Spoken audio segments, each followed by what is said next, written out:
नमस्कार मित्रांनो. स्पर्धा परीक्षांची आणि विशेषतः MPSCची तयारी करणाऱ्या सगळ्यांसाठी आजचा हा आपला डीप डाईव्ह खूप खास आहे. म्हणजे विचार करा, एखाद्या गावाची संपूर्ण महसूल व्यवस्था, रात्रीची गस्त आणि आत्ताची डिजिटल पीक पाहणी, हे सगळं सांभाळणाऱ्या एका कर्मचाऱ्याला 60च्या दशकात महिन्याला फक्त 30 रुपये मिळायचे. MLRC 1966चा अभ्यास करताना अनेकदा विद्यार्थी या कोतवाल घटकाकडे फक्त एक शिपाई म्हणून बघतात. एक्झॅक्टली.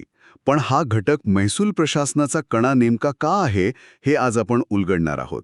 कसं आहे, मुघल काळात जे लोक शहर आणि किल्ल्यांच्या सुरक्षेचं काम पाहायचे, विशेषतः पोलीस आणि न्यायव्यवस्थेचं, त्यांना ब्रिटिशांनी त्यांच्या सोयीनुसार ग्रामीण महसूल प्रशासनात आणलं. पण या पदाला आजचं जे कायदेशीर स्वरूप मिळालंय त्यामागे 1958चा बॉम्बे इन्फिरियर विलेज वतन्स ॲबॉलिशन ॲक्ट कारणीभूत आहे.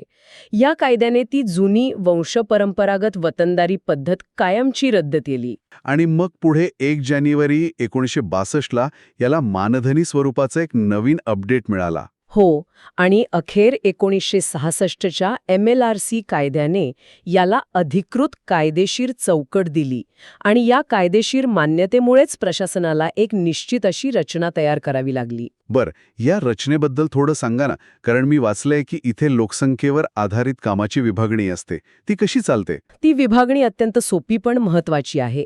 गावाची लोकसंख्या 500 पर्यंत असल्यास 1 कोतवाल पद असतं, 501 ते 2000 पर्यंत 2 आणि 2000 पेक्षा जास्त लोकसंख्या असल्यास 3 पदे मंजूर असतात.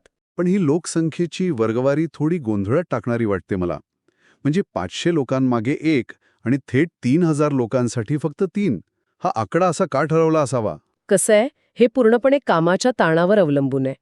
500 लोकांच्या छोट्या गावात फक्त दवंडी देणं आणि प्राथमिक माहिती गोळा करणं एका व्यक्तीला सहज शक्य आहे. बरोबर, पण मोठ्या गावात ते शक्य नाहीये. हो ना. 3-4 हजारांच्या गावात शेतसारा वसुलीत तलाठ्याला मदत करणं, रात्रीची गस्त घालणं आणि आता पीक पाहणीसारखी कामं करणं एकाला शक्यच नाही. कामाच्या व्यापानुसार ही यंत्रणा विस्तारते. आणि यावर नियंत्रण कोणाचं असतं? तहसीलदार की तलाठी? इथे नियुक्तीचा आणि बडतर्फीचा अधिकार तहसीलदारांना असतो, पण रोजच्या कामावर आणि किरकोळ रजेवर नियंत्रण मात्र प्रत्यक्ष गावातल्या तलाठ्याचं असतं. बरं, या नियमांमध्ये मला एक अत्यंत हुशारीची अट दिसली. उमेदवाराने स्थानिक रहिवासी असणं बंधनकारक आहे. आणि पूर्वीची जी 4थी पासची अट होती ती आता किमान 10वी पास केली आहे. हो, प्रशासनाने हे बदल अत्यंत जाणीवपूर्वक केले आहेत.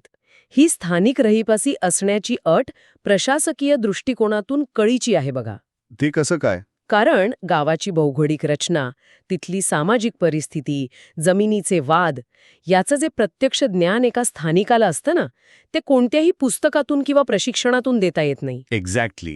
हे अगदी पटण्यासारखं आहे. आणि आता 10वी पासची अट पीक पाहणी आणि इतर डिजिटल कामांमुळे अनिवार्य झाली आहे. सोबत 18 ते 40 वयोमर्यादा आणि नियुक्तीवेळी 100 रुपये तारण म्हणजे सिक्युरिटी डिपॉझिट भरणं, या गोष्टी प्रशासकीय शिस्त राखण्यासाठी आहेत. म्हणजे त्यांच्या कामांची यादी पाहिल्यावर एक गोष्ट स्पष्ट होते की हे लोक फक्त फाईल्स इकडून तिकडे नेत नाहीत. अजिबात नाही.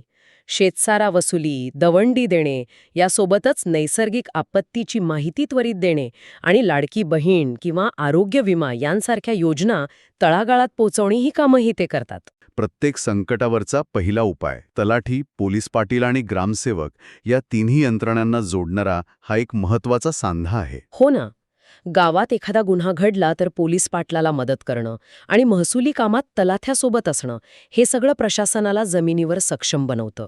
याच महत्वामुळे 1 एप्रिल 2023ला एक ऐतिहासिक निर्णय झाला. मानधनात वाढ झाली तोच ना? अगदी बरोबर.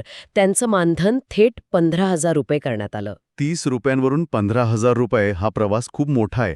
पण या सगळ्या माहितीत स्पर्धा परीक्षांच्या दृष्टिकोनातून मला सर्वात जास्त रंजक वाटली ती 1959च्या नियमावलीतील नियम 22ची तरतूद. हो, विद्यार्थ्यांसाठी हा मुद्दा खूप महत्वाचा आहे. कारण हा नियम 22 एका मानधनी कर्मचाऱ्याला थेट कायमस्वरूपी शासकीय सेवेचा दरवाजा उघडून देतो. पदावर 25% आरक्षित कोट्यातून थेट नियुक्ती मिळते. म्हणजेच जे पद फक्त मानधनावर सुरू झालं होतं ते पुढे जाऊन पेन्शन आणि इतर कायमस्वरूपी शासकीय लाभांच्या सुरक्षित चौकटीत येतं. हे तर एक खूप मोठं स्टेपिंग स्टोन आहे. एक्झॅक्टली.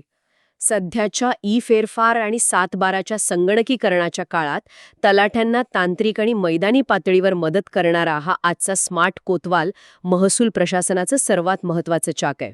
खरंच या चर्चेतून प्रशासनाचा हा पाया किती भक्कम आहे हे नक्की स्पष्ट होतं.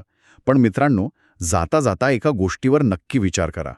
आज महसूल प्रशासन झपाट्याने 100% डिजिटल होत आहे. बरोबर आहे. मग अशा या AI आणि डिजिटल तंत्रज्ञानाच्या युगात प्रत्यक्ष फील्डवर काम करणाऱ्या या मानवी दुव्याचे महत्त्व भविष्यात कमी होईल की डिजिटल जगातही प्रशासकीय पारदर्शकतेसाठी आणि लोकसंवादासाठी हाच घटक सर्वात निर्णायक ठरेल, यावर नक्की विचार करा आणि अभ्यास करत रहा.